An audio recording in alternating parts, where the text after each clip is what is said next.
Fa miarabantsika tsirairay avindray satria ity talata maraina ity tonga amin'ny fotoana manokana zay andraisantsika ny mofonaina isika aloha indirantsika any amin'izany nefa dia vavaksika dia tonga Andriamanitra hoe misaotrana indrindra ino amin'ny tombontsoana izay omenao anay.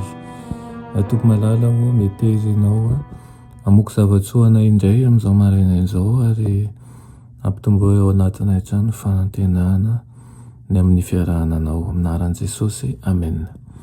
Lohateny mofinainantsika androany dia manao hoe tsy hanantsiny. Ny Filipianina toko 1:10 sy ny 1:11 manao hoe mba hamantaranareo an'izay zavatra tsara indrindra, mba ho madio am-po ary tsy hanatsiny ho amin'ny andron'i Kristy ianareo, sady feno ny vokatry ny fahamarinana izay avy any amin'ny alalan'i Jesosy Kristy, ho voninahitra sy fiderana an'Andriamanitra. Amen. Tsy manasa ny voary ny voafetra hanatanteraka zavatra izay tsy ho vitany velively ny tompo. Ilayntsika indrindra ny hanana hery avy amin'ny fiainana ambony, madio sy mendrika kokoa. Tokony ho feno fifaliana masina ny vahoaka an'Andriamanitra, mba misy fahazavana mirapiratra avy aminy, hanazava ny lalan'ny hafa. Ny voninahitr'Andriamanitra dia miseho amin'izay mifandray aminy izay loharanony hery. Kely tokoa no fatatsika momba ny fiadanana sy ny fahasambarana ary ny fifaliana an-danitra. Mila mahomby kokoa isika, aoka handray ny ranonaina avy amin'ny Kristy isika, mba ho loharano boiboika ao anatsika izany, hamelombelona an'izay rehetra mifanerasera amintsika ary nanome toky isika teo amin'ny batisantsika fa hanapaka tanteraka ny fifandraisana amin'ny Satana sy ny forongony ary hanolotra ny fo sy ny saina ary ny fanahintsika ho amin'ny asa fanitarana ny fanjakan'Andriamanitra. Aoka izany izay tsy ho adino mihitsy, miasa ho fanatrarana an'izany tanjona izany ny lanitra manontolo ary nanome toky ny Ray, nanome toky ny Zanaka ary ny Fanahy Masina fa hiara-miasa amin'ny olombelona izay no hamasininy. Raha mahatoky amin'ny voantsika isika dia hivoantsika ny varavaram-pifandraisana amin'ny lanitra izay tsy misy maharindrina azy.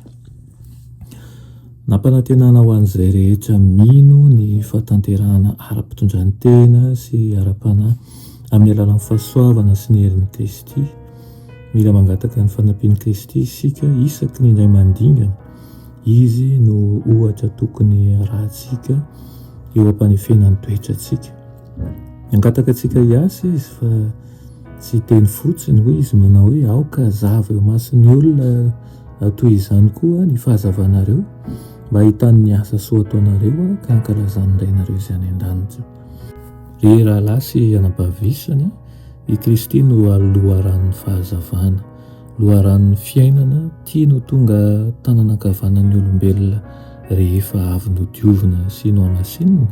Mitondra antsika eo amin'ny seza fiandrianana izy ary omeny eo am-bavantsika ny vavaka tokony atao.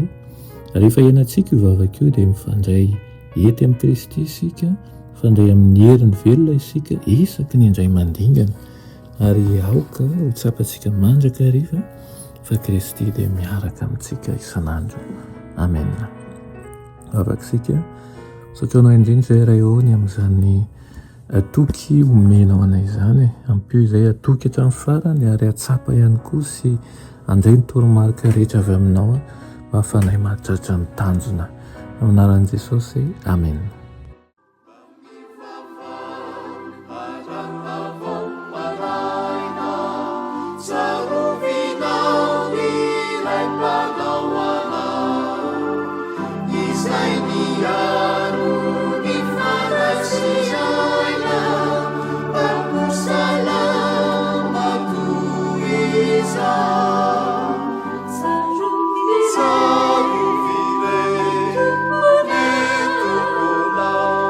Piaro